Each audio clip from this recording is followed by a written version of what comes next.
19 years ago today, our world changed. Our country changed. Our individual lives changed. I remember I was in 11th grade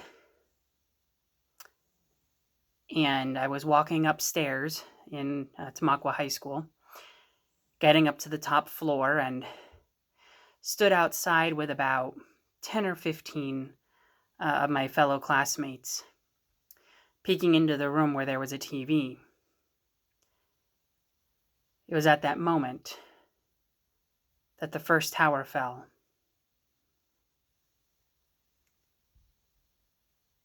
We didn't know the gravity of that situation, but as a 17-year-old, who would? But I don't think anybody really realized what was happening.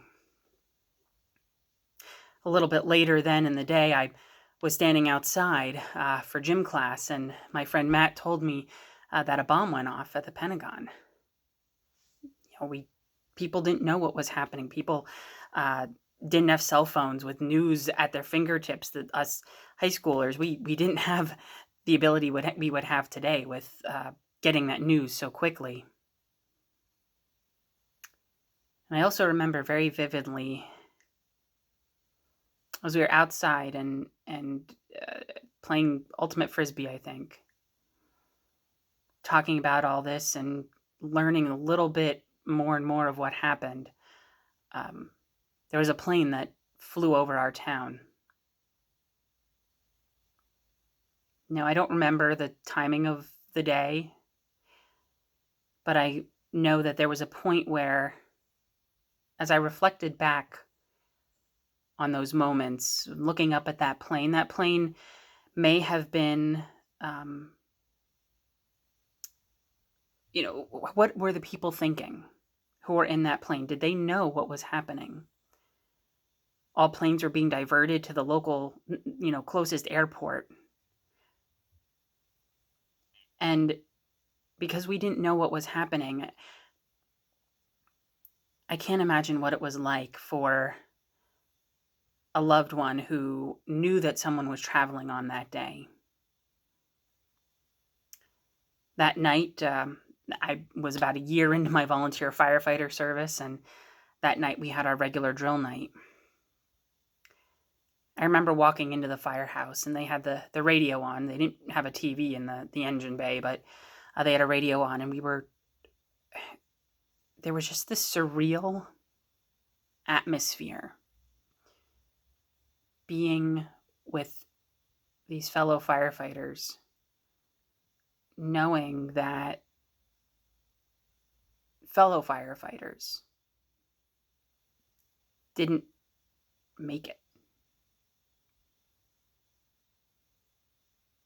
There were firefighters and EMTs, Port Authority workers, police officers, and innocent people that all made the ultimate sacrifice that day.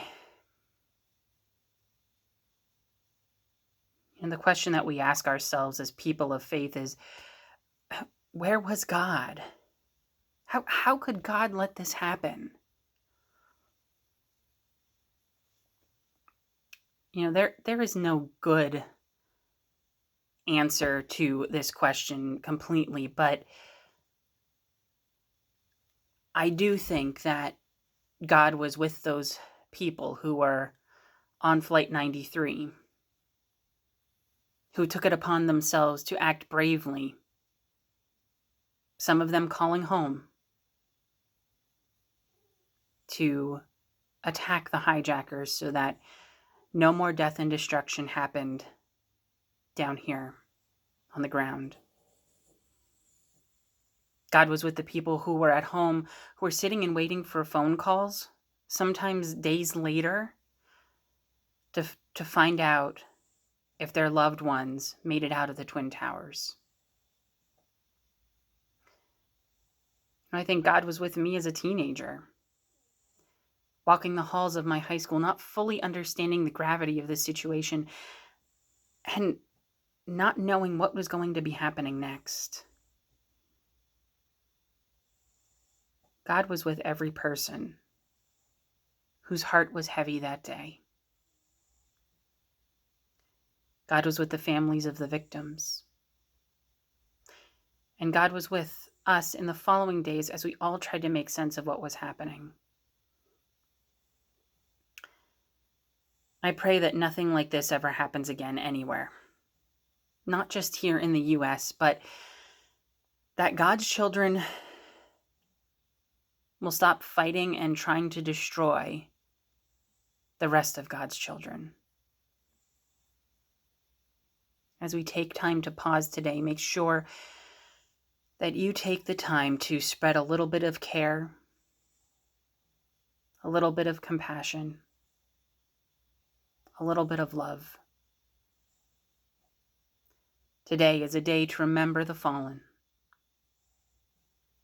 but it is also a day where we can start to bring just a little more peace to the world.